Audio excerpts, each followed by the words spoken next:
خبر شامل کرتے ہیں شیخوپورہ سے۔ شیخوپورہ میں التعاون خدمت گروپ کی جانب سے 16ویں صاف واٹر فلٹر پلانٹ کا افتتاح کر دیا گیا۔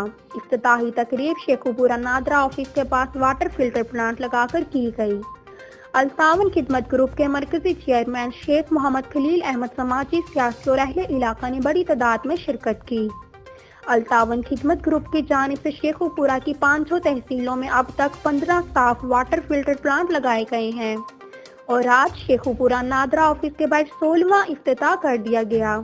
التعاون خدمت گروپ کے مرکزی چیئرمین شیخ محمد خلیل نے میڈیا سے گفتگو کرتے ہوئے کہا کہ صاف پانی اللہ کی نعمت ہے، صاف پانی پینے سے بیماریوں سے محفوظ رہا جا سکتا ہے۔ واٹر فلٹر پلانٹ لگانے کا مقصد لوگوں کو صاف پانی مہیا کرنا ہے۔ التعاون خدمت گروپ کا عزم صاف پانی ہر دہلیز پر پہنچانا ہے۔ عوامی خدمت کا جذبہ عرصہ 13 سال سے جاری ہے اور ماہانہ کی بنیاد پر غریب لوگوں میں راشن تقسیم بھی کیا جاتا ہے۔ ملک میں کوئی بھی قدرتی آفات آنے پر التعاون خدمت گروپ کے تمام ممبران اپنی خدمت کو سر انجام دینے کے لیے ہر وقت کوشاں ہیں۔ اس موقع پر خاور نسیم محمود مغل، مختار احمد راجپوت، محترم طارق جاوید، محمد شیراز سندھو اور لوگوں نے بڑی تعداد میں شرکت کی۔